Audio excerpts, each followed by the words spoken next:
UP के गांवों में प्रधानी का चुनाव लड़ने वालों की धड़कनें इन दिनों लगातार बढ़ रही हैं। दावतों का दौर जारी है, पोस्टर छप चुके हैं, लेकिन उम्मीदवारों की रातों की नींद उड़ी है। डर सिर्फ इस बात का है कि कहीं आरक्षण की लिस्ट उनकी पूरी तैयारी को मिट्टी में न मिला दे। इस बीच एक ऐसी खबर सामने आई है जिसने कई दावेदारों को तो राहत दी है, लेकिन कई दावेदारों की टेंशन बढ़ा दी है।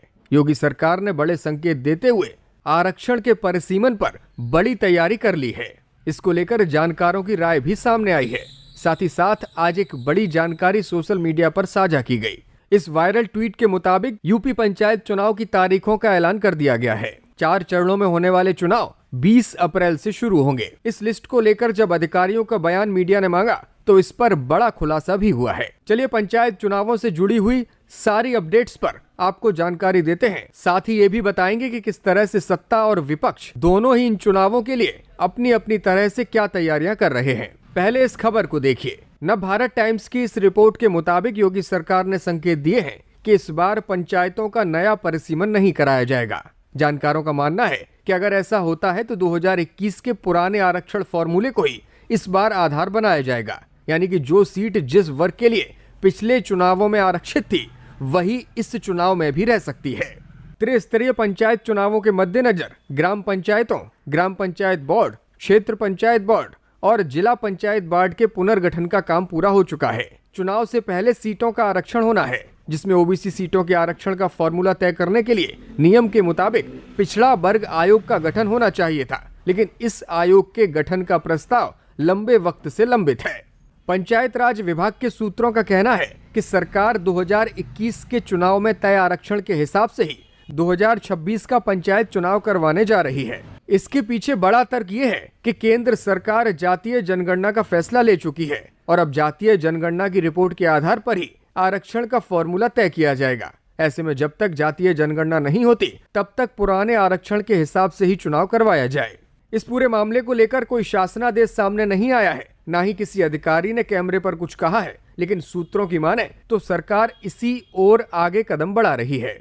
इन तमाम तैयारियों के बीच सोशल मीडिया पर कल से एक लिस्ट वायरल की जा रही है। इस लिस्ट में चुनावों की तमाम तारीखें बताई गई हैं और दावा किया जा रहा है कि पंचायत चुनावों को लेकर सरकार ने इन तारीखों का ऐलान किया है। पहले देखिए कि इस लिस्ट में क्या लिखा है। इस सूची के मुताबिक यूपी में पंचायत चुनावों की तारीखों का ऐलान हो गया है। पंचायत चुनाव प्रदेश में 4 चरणों में कराया जाएगा, जिसका पहला चरण 20 अप्रैल 2026, द्वितीय चरण 25 अप्रैल 2026, तृतीय चरण 30 अप्रैल 2026 और चतुर्थ चरण 4 मई 2026।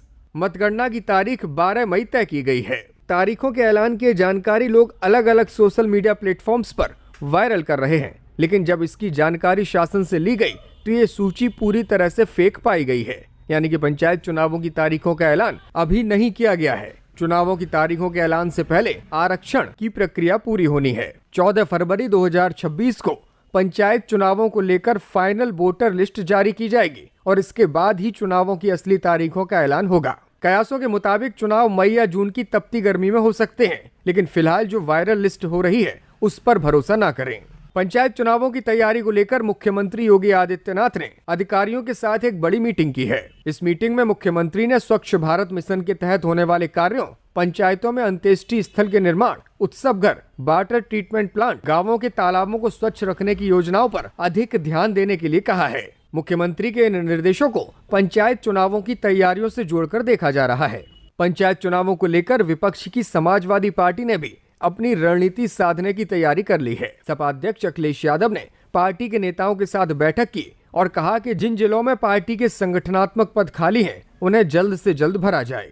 इस चुनाव में पार्टी पहले ही अपने सिंबल पर प्रत्याशी न उतारने का ऐलान कर चुकी है। पंचायत चुनावों को लेकर अखिलेश यादव का ये बयान भी इंटरनेट पर वायरल हो रहा है। वही इलेक्शन कमीशन की जिम्मेदारी है कि एक भी वोट फर्जी नहीं बने और हर एक का वोट बन जाए।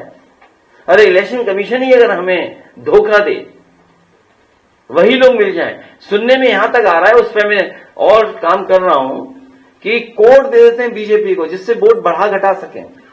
जो इलेक्शन कमीशन अधिकारियों को कोड देता है वो कोड शेयर किया जाता है बीजेपी के नेताओं के साथ। प्रधानी का एक वोट नहीं सरकार काट पाएगी। ये सरकार प्रधानी का एक वोट नहीं काट पाएगी, देखेगा। सब कोर्ट जाने के लिए तैयार हैं। अगर वोट गड़बड़ हुआ तो प्रधान लोग इतने अच्छे हैं जो चुनाव लड़ने वाले वो सीधे कोर्ट भागेंगे और जाएंगे।